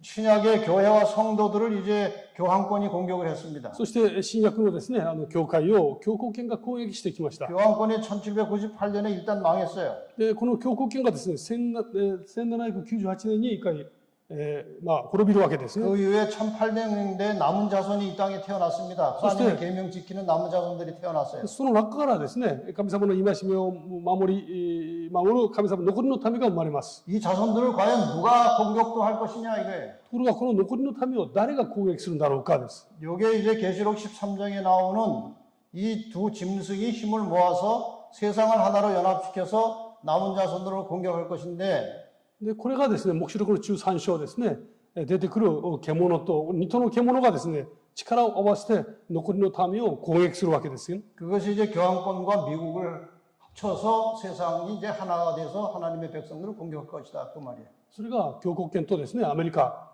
これが一つとなって神の残りの民を攻撃するということが記されています。 여러분 분명하지 않습니까? これは明確ですね。 분명히 이런 역사가 흘러왔고 또 될 것입니다. このような歴史がですね、今まで流れてきましたし、またこのようになります。 그래서 이 세상의 악의 세력이 하나님의 백성들을 공격할 때 나타나는 악의 모든 세력은 짐승으로 다 나온 거예요. ですから、この神のですね、民が歴史をこうずっと記されていますけれども、この神の民を攻撃するすべての勢力は獣として記されています。 이 짐승들이 계속해서 쭉 올라오면서 하나님의 백성들을 공격해왔고 앞으로도 이렇게 할 것입니다. この獣がですね、時代に応じて生まれてきて、この神の民を攻撃してきましたし、これからも、ずっとですね、このようなことは継続されます。 이해가 되시죠? 理解されましたでしょうか？ 이렇게 역사가 이제 갈 겁니다. 歴史がこのように流れていきます。 성경의 예언은 언제나 정확하게 시대마다 성취가 되어 왔어요. この聖書の予言というのはですね、各時代に応じて明確に記されてまいりました。 자, 그럼 여러분이 궁금해하시는 짐승의 표는 무엇이고 짐승의 표를 받는다는 게 뭐냐 이걸 공부를 하겠습니다. 最後にですね、獣印とは何か。 여기 짐승은 이 짐승의 표가 뭔지 알려면 짐승을 제대로 이해를 해야 돼요. この獣の印というのは何かということを知るためには、この獣とは何か、誰かということを知る必要があります。 지금까지 공부하신 대로 계시록에 나타난 첫 번째 짐승은 교황권을 상징하는 것입니다. 今ですね、黙示録13章に出てくる獣ですね、これは教皇権を記します。 16절에 보면 이렇게 나와요. 16節を見ますとこうあります。 그래서 저가 할 때 저는 새끼양 미국을 가리키는 거예요. ここで私かという言葉が出てきますけれども、これは小さな角ですね、小さな、読んでみます。小さき者にも大いなる者にも、止める者にも貧しき者にも、自由人にも奴隷にも、すべての人々にその右の手、あるいは額に刻印を押させ。 여기서 이제 짐승의 표라고 하는 말을 만들어낸 것입니다. ここで獣の印という言葉が生まれてきますね。 짐승의 표라는 것은 교황권의 표시를 말하는 거예요. この獣の印というのは、教皇権を表す印ですね。 이 교황권을 상징하는 표시가 무엇이냐 이거예요. この教皇権を表す印とは何かですね。 교황권의 권세와 교황권의 힘을 상징하는 표시가 무엇이냐? 教皇権のですね、力とそれを表す印は何か。 사람들이 짐승이 뭔지 잘 모르니까 그냥 아무 것이나 갖다가 대고 짐승의 표라고 하는 사람들이 많아요, 요즘에. この獣というものがですね、何なのかわからない人々は、いろんなものをですね、そこにこう当てはめていきます。 어떤 사람이 바코드가 짐승의 표라고 하는 사람이 있어요. ある人はですね、このバーコードがその印だっていう人もいますね。 이 교황하고 아무 상관이 없어요. これは教皇と何の関係もありません。 어떤 사람이 레이저를 가지고 이마에다가 뭘 이렇게 표시를 할 것이다. 또 그런 사람도 있어요. ある人々はですね、頭に何かこうレーザーでなんか印をつけるなんていう人もいます。 이마에 입 맞는다고 그랬으니까. こう額にですね、印があるというからです。 그것도 아무것도 아닙니다. 짐승하고 상관없어요. これは獣と関係ありません。 어떤 사람은 이제 베리칩이 이제 짐승의 표시다. 그 베리칩 맞으면 짐승의 표 받는 것이다. 또 이런 사람이 있어요. ある人はですね、この IC のチップがですね、この獣の印だという人もいます。 그거 아닙니다. それは違います。 그 교황하고 관계가 있어야 돼요. 이 짐승의 표는. この獣の印は教皇と関係がある必要があります。 어떤 사람이 이제 코로나 백신 맞으라고 그러니까 이 백신 맞으면 짐승의 표 받는 것이다. 그런 사람이 あ 있어요. る人々はですね、コロナのワクチンがですね、その印だという人もいますけれども、 이 교황하고 아무 상관없어요. 教皇と何の関係もありません。 짐승의 표는 교황권과 직접 관련을 가져야 돼요. 獣の印はですね、教皇権と直接関係がなければなりません。 그러니까 666을 가지고 짐승의 표다. 그것은 맞는 말이 아니에요. ですから666が獣の印だというのはこれは合理的ではないんです。 짐승의 표라고 하는 것은 이 교황권의 권위와 관련을 갖는 것입니다. 獣の印というのは教皇権の権威と関連がありますね。 그리고 짐승의 표를 받는다는 것은 그 교황의 권위에 굴복할 때 그 짐승의 표를 받고 이 교황의 편에 들어가는 것을 말하는 거예요. 獣の印が押されるということはそのこの権威ですね、教皇の権威に屈することを意味しますね。 이 문제를 제대로 이해하려면은 인간 역사의 배후를 지배하고 있는 선악의 싸움의 본질을 알아야 돼요. 結構複雑ですけども、これを正しく理解するためにはですね、この歴史の善と悪の戦いの本質を理解する必要があります。 하나님과 사탄 사이에 벌어지고 있는 이 선악의 싸움은 경배 싸움이에요. この神様と悪魔の戦いのですね、本質は誰を礼拝するかというところが問題ですね。 사탄이 하늘에서 무슨 욕심을 가졌었어요? 悪魔は天において自分がどうなろうとしたんでしょうか。 사단이 타락하기 전에 자기도 하나님처럼 경배를 받고 싶었어요. 自分も神のようになりたいと思ったんですね。 그러다가 하늘에서 쫓겨났어요.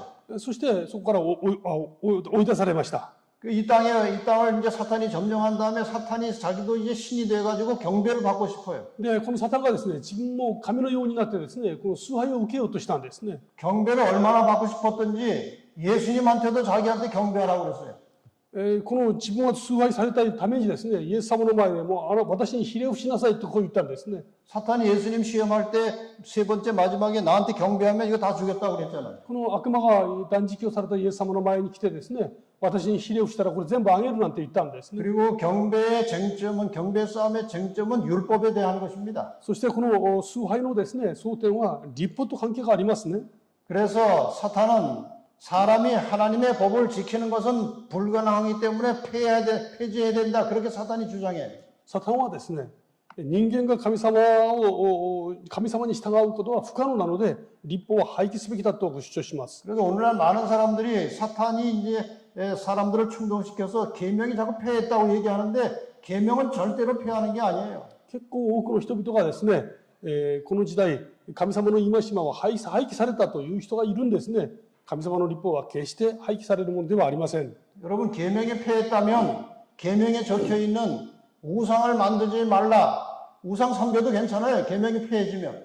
もしですね、神様の戒めが廃棄されるならばですね、偶像を崇拝しても全然問題ないはずです。 계명에 살인하지 말라 그랬는데 그거 폐지되면 살인해도 괜찮은 거예요. もしですね、戒めが廃棄されているならば、人を殺しても大丈夫なはずですね。 하나님의 계명은 절대로 폐할 수 있는 것이 아닙니다. 神様の戒めは決して廃棄されるものではありません。 그런데 이 사탄이 안식일을 없애려고 자꾸 사람들로 하여금 계명이 폐했다고 생각하게 하는 거예요. ですから、この悪魔はですね、この安息日を廃棄したいために、人々に神様の戒めは廃棄されたというふうに、今度仕向けるわけですね。 그래서 사탄이 아주 집요하게 공격하는 공격 대상은 십계명에 명시된 안식일이에요.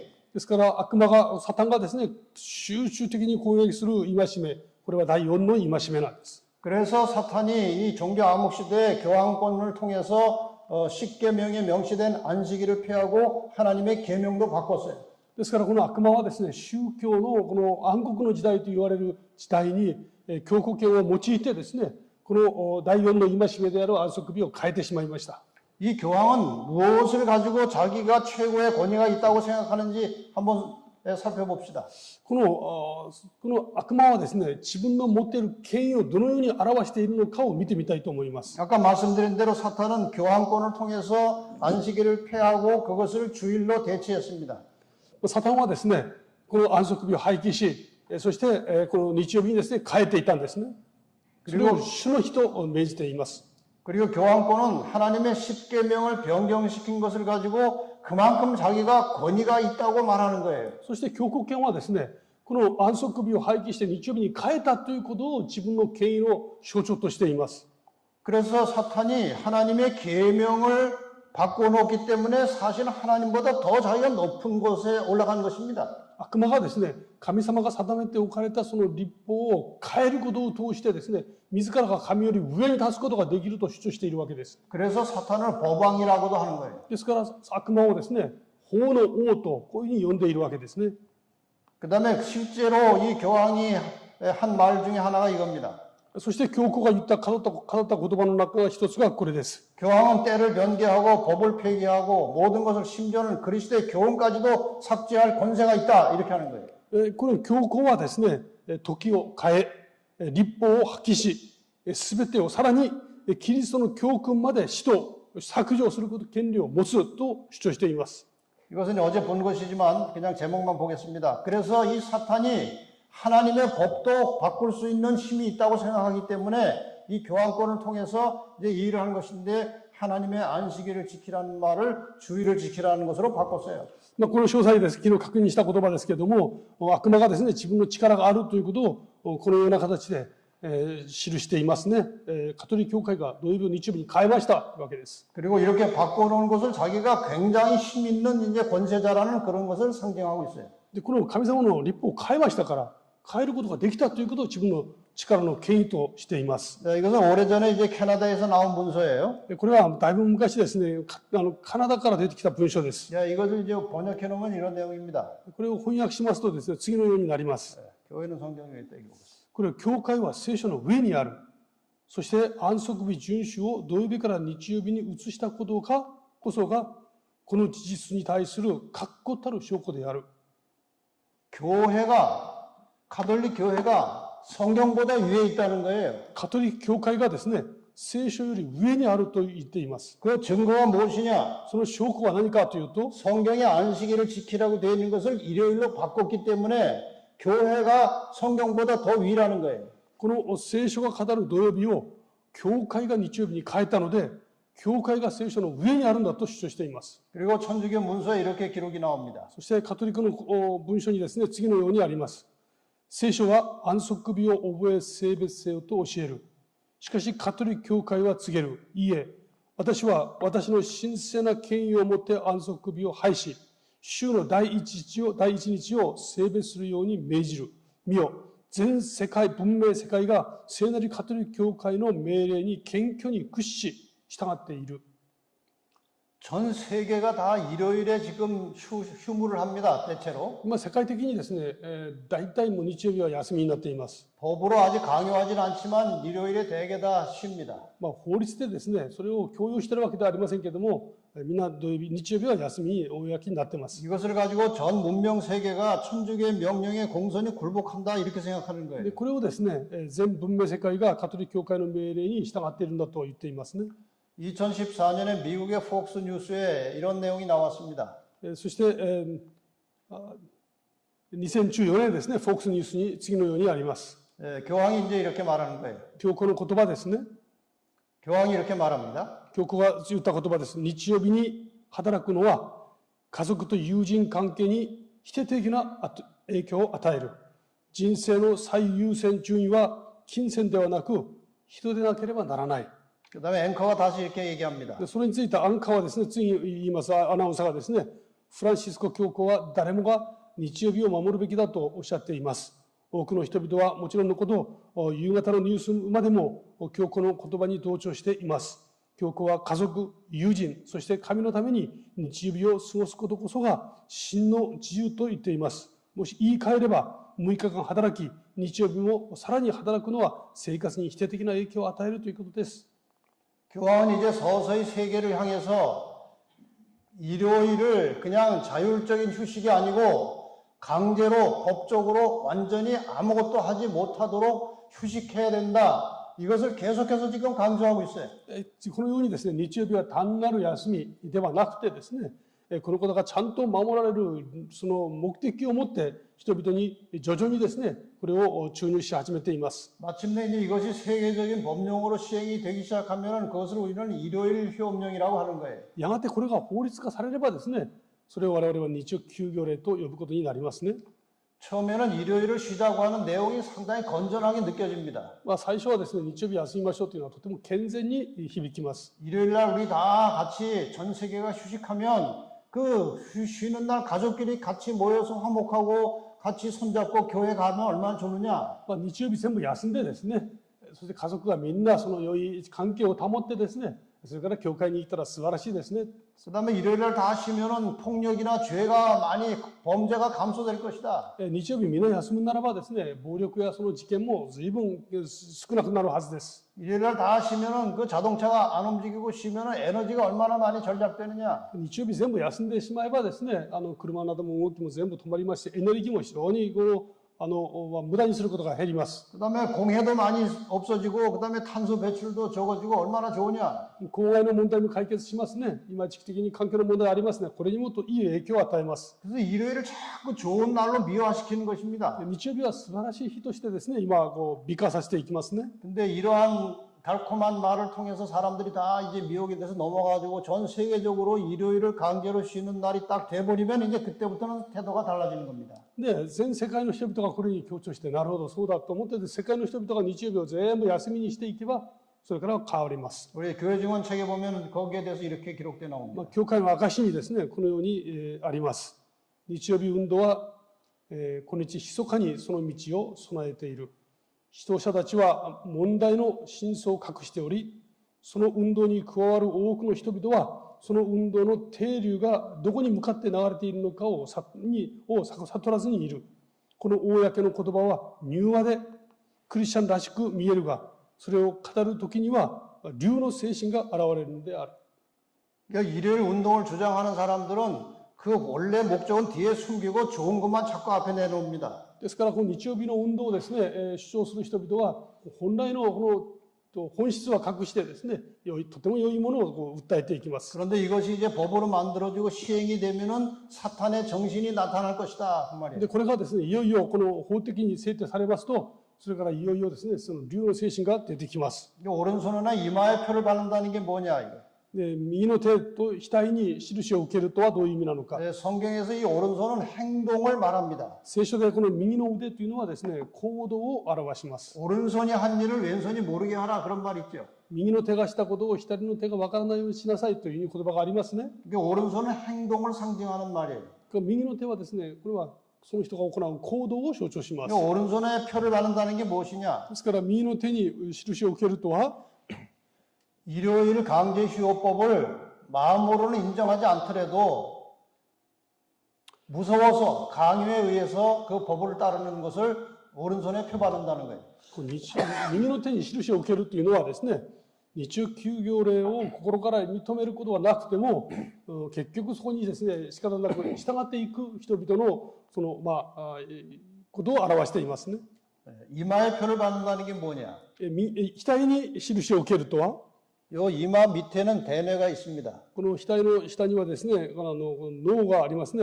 이것으로 다 생각하고 판단하고 결정하는 こ 거예요. の小脳の下にですね、これで考えたり、判断したりします。 이마에 표를 바른다는 말은요. この額にですね、印を受けるとは、 일요일 강제 휴업법을 마음으로 정신적으로도 동의하고 실제적으로도 교황권에 충성하며 경배할 때에 그는 이마에 표를 받는 거예요. この日曜休業令を精神的に同意して、そして教国権にですね、忠実に従うということが、この額に印を受けることを意味します。 그러니까 원하든지 원하지 않든지 간에 일단 겉으로 봐서 이 교황의 권세에 굴복, 교황이가 만들어 놓은 그 일요일 강제 휴업에 굴복하고 따라가고 교황을 경배하면 그것이 곧 짐승의 표를 받는 것이라 그런 말이에요. ですから、その賛成反対はともかくですね、これに従って生きる人々、これがこの印を受けることを表しています 네, ね。 우리 복음전도 책에 보면 짐승의 표를 받는다는 것을 이렇게 설명하고 있습니다. 私たちの証の踏みにはですね、次のようにあります。獣の刻印を押されるということについてですね、また誰一人獣の刻印を受けた者はいない。すべての教会に真のクリスチャンたちがいるが、ローマカトリック教会も例外ではない。彼らは光を受け入れ、第四の戒めに対する義務を悟るまでは誰もが罪に定められることはない。しかし、偽りの安息日を強要する法令が発令され、偽りと真のものを明確に区別する線が引かれるであろう。その時にも継続して第四の戒めを犯す者たちは獣の印を受けることになる。 이것은 아주 상당히 정확한 설명이에요. これはとてもですね、明確な説明なんですね。 지금 현재 아직 짐승의 표 받은 사람은 없어요. 今ですね、獣の印を受けた者はいません。 근데 일요일 강제 휴업법이 만들어지고 그것이 이제 공포가 되고 시행이 시작될 때 でしかし、この日曜休令られて、それが施行されていくときには、 거기에 굴복하지 않고 하나님의 계명과 안식일을 지키는 사람들에게 핍박이 옵니다. それに従わずにですね、安息日を守り抜く人々に迫害がやってきます。 어쩌면 매매도 못하게 할지도 모르고 もしかしたらですね、売買ができなくなるかもしれませんし、 그 일요일 강제 휴업법을 따르지 않고 다른 날 예배드리고 교황의 권세에 굴복하지 않은 자들에게 핍박이 올 겁니다.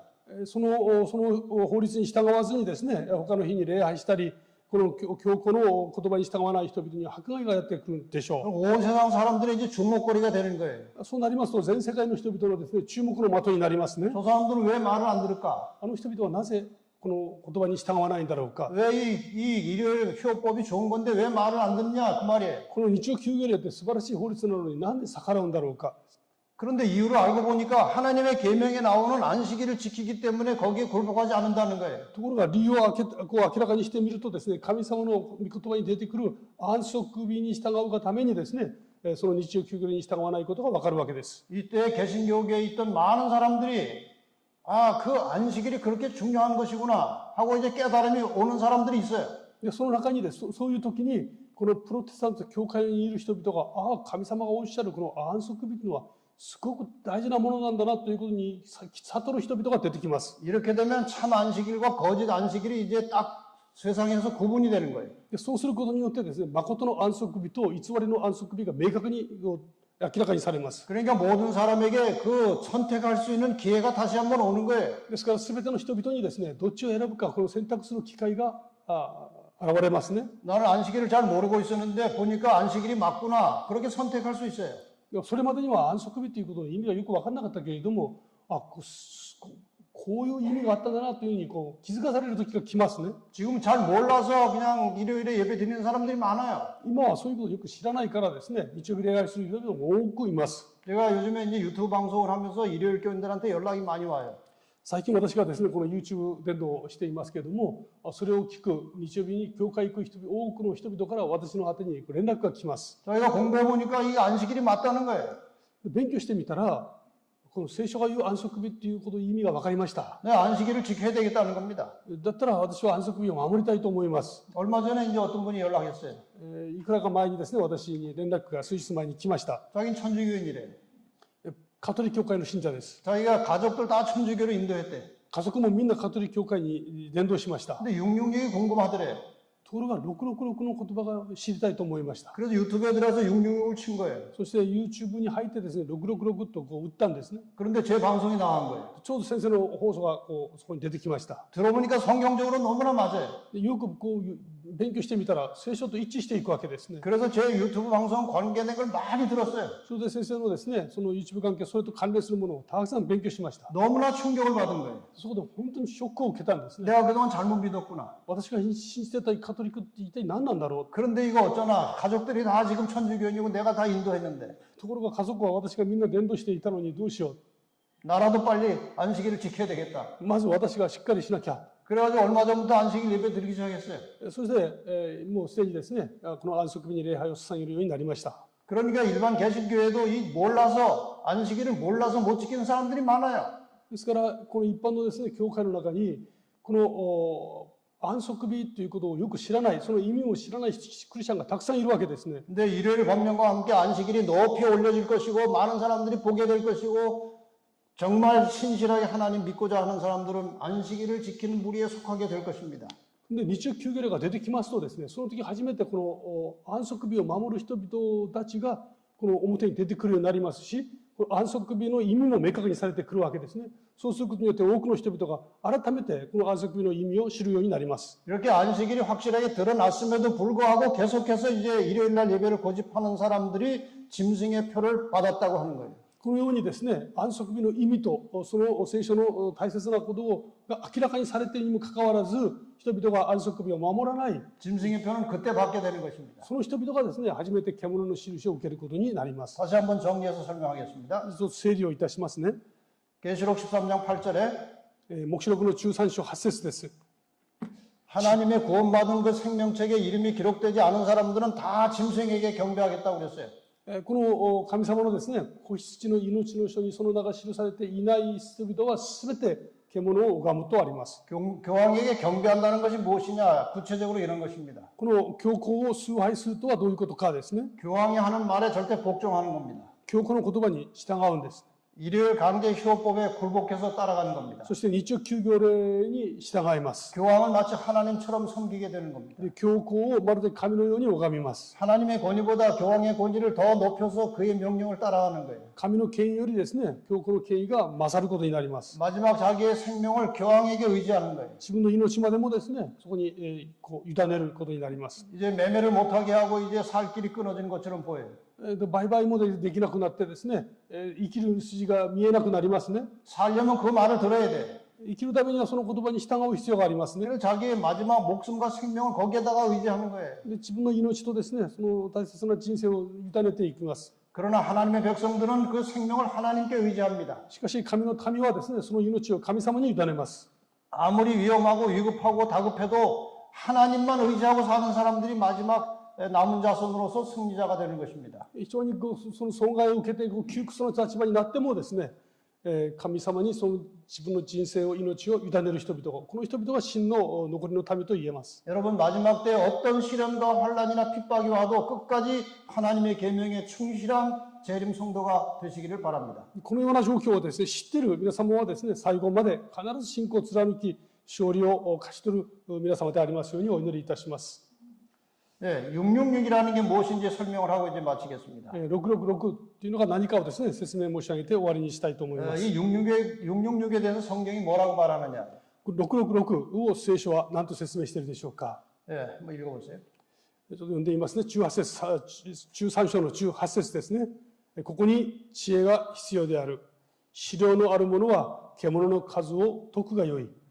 その数とは人間を指すものである。そしてその数は666である。 아주 어렵죠. 難しいですね。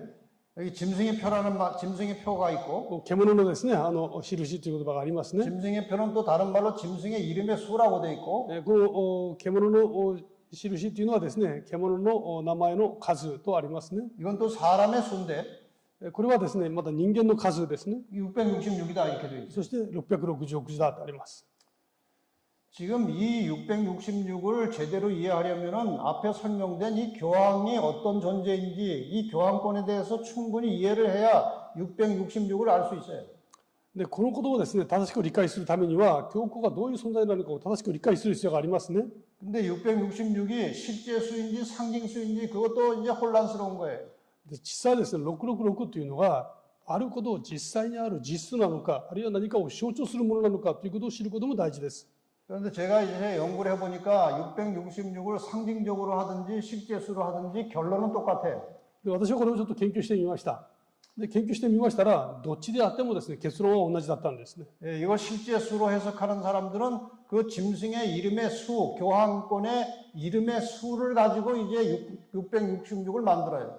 で、これはですね、実質だと思う人々は、この教皇の名前をですね、名前を通してそこから数字を引き出して666と解釈する人々がいます。 이것을 이제 실제 수로 해석하는 경우에 これをですね、実際の数値として解釈する場合ですね。 실제 수로 해석하려면 교황의 이름을 이제 찾아내야 돼.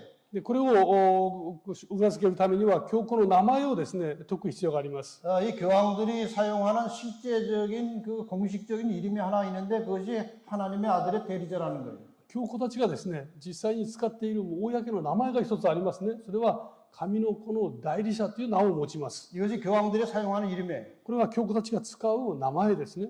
그 하나님의 아들의 대리자라고 하는 이름을 로마 카톨릭이 사용하는 라틴어로 보면은 비카리오스 필리 데이라고 되어 있어요. これはですね、ビカリオス・フィリ・デイという言葉がですね、このラテン語で使われていますけれども、 이걸 이제 수로 표시하는 겁니다. これを文字一個一個数字で当てはめていきます。 이 문자들이 수치가 있는 것이 있고 수치가 없는 게 있어요. この文字がですね、数字を持つ文字もあれば、数字を持たない数字もありますね。 요 V자는 5예요. この V という字は5を表します。 이게 I자는 1이에요. I というのは1を表します。 그 다음에 A 같은 것은 수치 가치가 없어요. A とかですね、この他の数値を全く持たない数字も文字もあります。 R도 수치가 없어요. R もないですね。 C는 100이에요. C というのは100を表します。 1m가 100cm 그러죠. cm 할 때 C예요. 1メートルは100センチって言いますね。その C というのはセンチですね。 그래서 이 숫자를 다 합쳐 놓으면은 666이 딱 나와요. で、この数値を合わせると666と出てきます。 그래서 이것이 이제 교황이다 이렇게 해석하는 사람이 있어요. ですからこれが教皇だというふうに訳する人々もいます。 그다음에 상징적으로 쓸 때, で、象徴的に使われる場合、 자, 상징적인 수에는 상징성이 있어요. 예를 들어서 7은 하나님의 수예요. 実際にですね、数値にはこう象徴的な意味を持ちますね。例えば7というのは神様を表します。 7을 완전수라고도 합니다. まだ完全の数とも言いますね。 성경은 7 숫자가 굉장히 중요해요. 聖書の中では7という数字は大事に用いられています。 그런데 7에서 하나가 모자라면은 6이에요. ところがこの7からですね、一つかけると6になります。 그래서 하나가 모자라는 불완전수다. 이게 사람의 수다 그러는 거예요. で、一つ足りないと不完全になって、これは人の数と言います。 그런데 6이 3개가 겹쳐 있어요.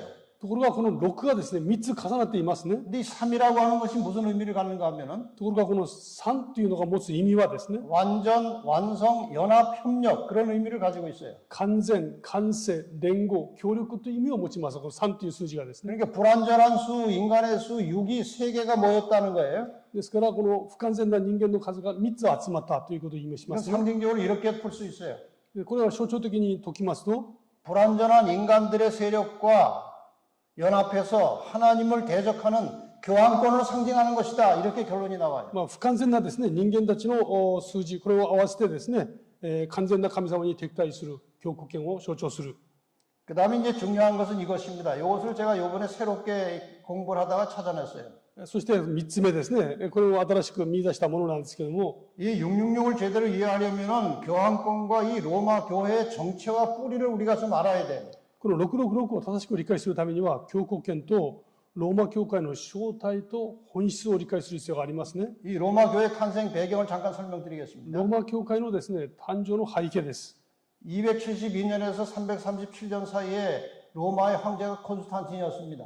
272年から337年、この時期にですね、ローマの法がコンスタンティヌスでした。 네, 그런데 이 콘스탄틴이 황제가 되었을 때 이 로마 안에 미스라고 하는 태양신교 사람들이 많이 살고 있었어요. で、この時代にですね、ミトラという太陽神を拝む人々がたくさんいました。 그 다음에 기독교인들이 많았어요, 로마 안에. そしてローマの中にもですね、クリスチャンたちがたくさんいたんですね。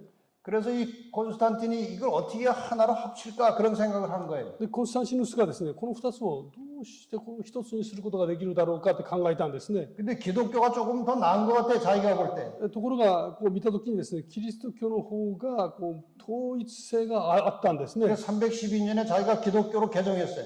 そして、なんと自分自らですね、312年に自分がクリスチャンになっちゃうわけです。 예, 그래서 그동안 기독교인들을 많이 박해했는데 312년에 자기가 개종한 다음에 313년에 밀라노 칙령 내려서 박해를 끝내고 기독교의 자유를 줬어요. それまでにはですね、このクリスチャンたちを自らの手で迫害していたんですね。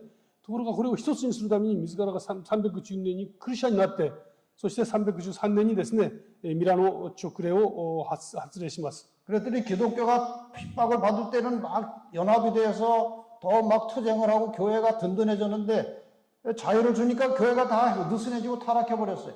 で、実際に迫害を教会が受けた時期は、教会は迫害の前で屈しないという思いを持って教会全体が一つになりましたけども、この直令によってですね、この自由が与えられますと、教会がこう一致というかこう信仰が緩んでいきますね。 그래서 이 태양신교를 섬기던 사람들이 기독교로 많이 들어왔어요 또.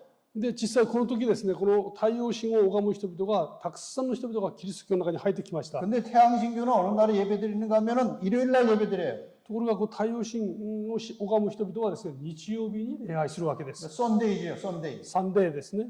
그 당시 기독교는 토요일 날 안식일 예배드렸어요. 当時、キリスト教は土曜日礼拝をしていました。 그러다 이제 서서히 일요일 예배 드리는 것이 이제 습관이 됐어요. でこの時からですね、日曜日礼拝がこの教会の中か 그래서 ら、 321년에 일요일 휴업을 시켰어요. そして321年日曜休業令が発令されます。 그래서 가급적 다 일요일 날 쉬고 예배 드리자 그런 뜻이었어요. みんな日曜日は休んで、日曜日礼拝する。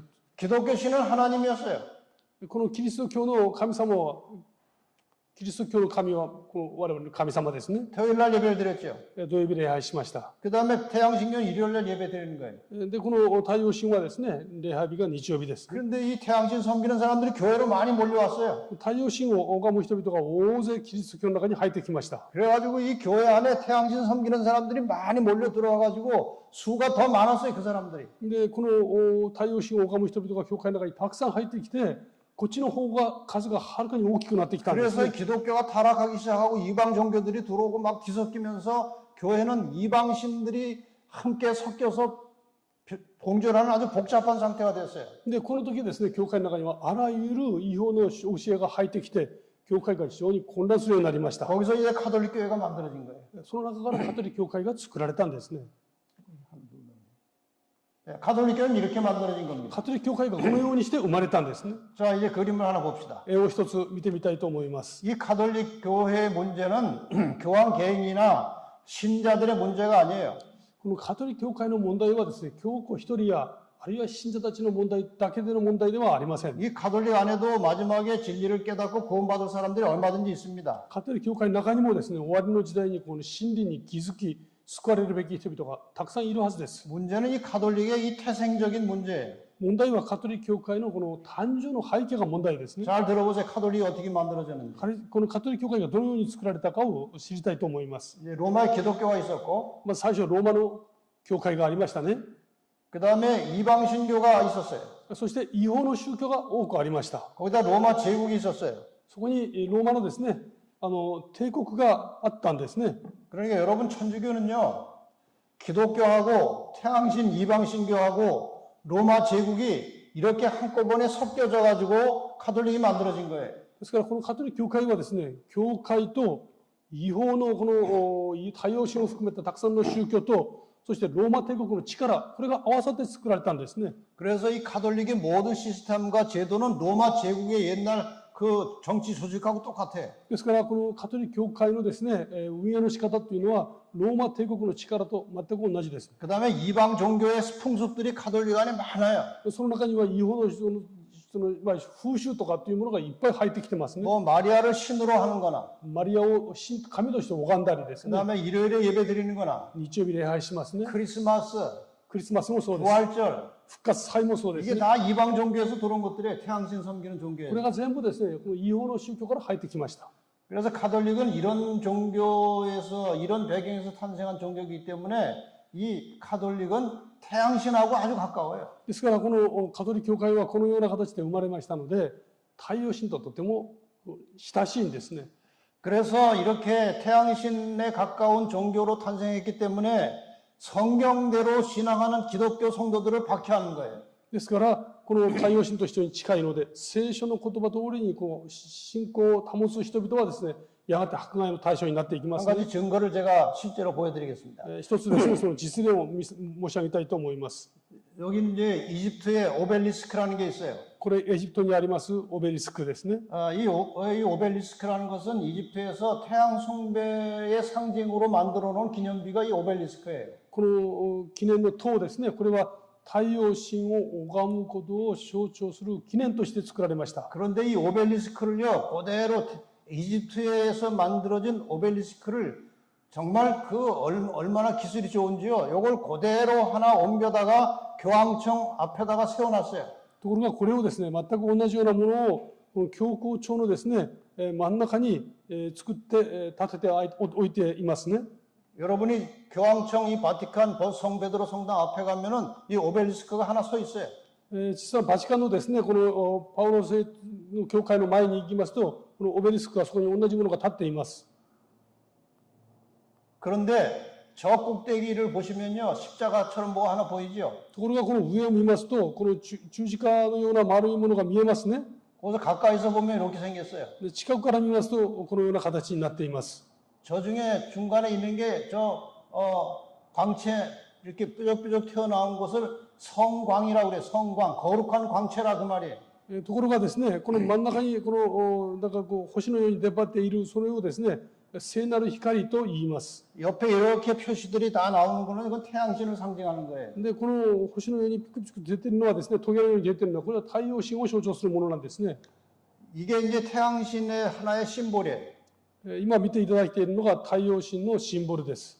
그런데 이런 심볼도 있어요. 잘 보시면. よく見ますとですね、このようなものもあります。 속의 내용만 바뀌었어요. 십자가로. 中のですね、中身が変わっただけなんですね。 여기 IHS라는 말이 있죠. IHS という言葉が書いてあります。 저것은 헬라어로 이에수스, 예수라고 하는 말을 요약해 놓은 거예요. これはギリシャ語でですね、イエスという言葉の略詞です。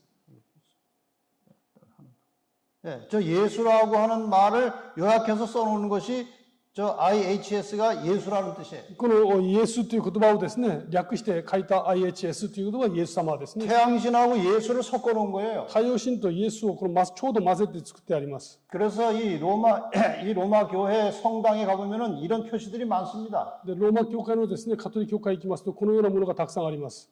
이게 태양신하고 기독교하고 섞여 놓은 거예요. 太陽神とキリスト教がですね、ちょうど一つになった姿ですね。 이 교황이 들고 있는 게 바로 이 심볼이에요. 教皇が持っているものですね。これがそのシンボルです。 이해되십니까? お分かりでしょうか？ 이 가톨릭은 태양신에서 나온 거예요. ですから、このカトリックはですね、太陽神と一つですね、一つになっていますね。 자, 이제 666을 다시 한번 제가 설명드리겠습니다. 666をもう一度ですね、申し上げます。 여러분 이런 건 잘 모르시겠는데 마방진이라는 게 있어요. 皆さんあまりよくお分かりにならないと思いますけども、これ魔法陣っていうんでしょうかね。 이것은 이제 앞에 마자는 마술할 때 마귀할 때 마자예요. この魔というのはこれ悪魔の魔ですね。 이 마술적으로 정사각형 안에 숫자를 배열한다 그런 뜻이에요. 魔法的にですね、四方形に数字を並べるという意味を持ちます。 이 마방진이라고 하는 것은 점성술이나 명상, 점치는 데 사용된 하나의 이거 숫자판이에요. この占い師などがですね、よく使うときに用いるその数字ですね。 이게 3차 마방진, 4차 마방진 그런 게 있는데요. 3時、4時というのはそういうのがありますけども、 예를 들어 3차 마방진은 위로 3칸, 아래로 3칸 하면 이제 9칸 속에 숫자를 집어넣는 거예요. この3つの魔法陣というのはですね、3つの数字、右に左にこうやって9の隙間を作ってそこに数字を当てはめるようなものだそうです。 근데 그 숫자를 잘 배열하면요. 이렇게 해도 똑같고 이렇게 해도 똑같고 대각선으로 똑같아요. 숫자가. 합쳐진 숫자가. ところがですね、この数字の並び方がうまくやればですね、右の合計も縦の合計も斜めの合計も同じようになることがあるんだそうです。 그런데 이 마방진에 따라서 다 별이 다 붙어 있어요. こ 하나씩. れがこの魔法陣によって一つ一つ星がついています。 3차 마방진은 토성이고 3次魔法陣は土星、 4차 마방진은 목성이고 4次魔法陣はその木星、 5차 마방진은 화성이고 漢字が間違えました。木星、それ5次 6차 は火星、 마방진은 태양이에요. 6次は太陽。 이렇게 다 별들이 붙어 있어요. つまり全部 마마다. それぞれですね、星がついています。 자, 4차 마방진을 잠깐 봅시다. 4次のですね、魔法陣を見てみたいと思います。 4칸, 16칸 속에 このちょうどですね、4マスずつこの隙間ありますね。 1부터 16까지를 다 배열을 하면 それぞれマスがあってですね、1から16をうまく入れていけば、 이렇게 해도 34고 이렇게 해도 34고 이렇게 해도 34, 다 34가 나와요. どっちの合計を合わせても全部34という数字が出てきます。 그래서 다 합쳐놓으면 136이에요. 全部合わせると136ですね。 5차 마방진 화성인데 これは5次魔法陣ですね。 25개 숫자를 잘 배열해 놓으면 65, 65가 또 나와요. これをですね、25個の数字をうまく配列すると、全部合計がですね、65になります。 다 합치면 325가 나와요. で全部合わせると325です。 6차 마방진은 태양입니다. で、6次魔法陣はですね、太陽ですね。 6차 마방진을 이렇게 하나씩 해서 66이 30, 36까지를 다 이렇게 배열하면 말이에요. これをうまい具合にですね、配列しますと、 111, 111이 나와요. 전부 全 다. 部合計が111というふうになります。 합치면 666이에요. 合計すると666になりますね。 그러니까 666은요, 태양신에 상징하는 숫자예요. ですから、ここで言いますと、666というのは太陽神を象徴する数字ではあるということです。 이 짐승 교환권은 태양신과 연결되어 있어요. ですから、獣のですね、獣は太陽神と関連があるんですね。 그래서 그 이름의 수를 666이라고 한 거예요. でその名前が666と。 그래서 결론을 내립니다. 666은 무엇이냐? 666は何なんだろうか。 666을 실제로 만들어서 사용하든지 これを実数として考えようとも、 이것을 상징적으로 적용하든지 あるいは象徴的に当てはめても、 그것은 첫 번째 짐승을 가리키는 것이 확실합니다. 最初の獣を表すものであるんですね。 그리고 첫 번째 짐승은 하나님을 대적하고 배도하고 타락한 인본주의 신앙을 주도하는 로마 교회 조직체 혹은 교황권을 가리키는 것입니다.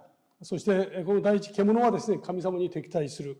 そしてこの堕落した人間第一主義的な信仰を主とするローマ教会の組織。 그래서 결국 이 교황의 권세에 온 세상이 다 경배하게 될 날이 곧 올 것입니다. そして全世界の人々がですね、この竜に崇拝する、屈する時期が間もなく来るということを表しますね。 짐승의 우상에게 경배하지 않은 자는 다 죽이려고 하는 그런 명령도 떨어질 수 있어요. そしてこの獣を拝もうとしない人々にはですね、殺させたという言葉が記されています。 이 마지막 시대에 짐승의 우상이 세워지고 경배하도록 강요될 것입니다. 終わりの時代にですね、この獣の像が建てられ、そしてそこに拝むように命じられる時が来るでしょ 그런데 느부갓네살 왕 당시에도 똑같이 우상을 세워놓고 절하라고 하는 명령이 떨어졌어요. う。ネブカドネサル王の時代にもですね、空像を建てておいて、そこに全ての人々が拝みなさいという命じられた時代がありました。 사람들이 다 엎드려서 절했어요. 人々がみんなですね、 절 안 하면 죽으니까요. みんなそこに屈して祈りました。なぜかというと、そうじゃなければ殺されましたから。 근데 다니엘 세 친구는 서 있었어요.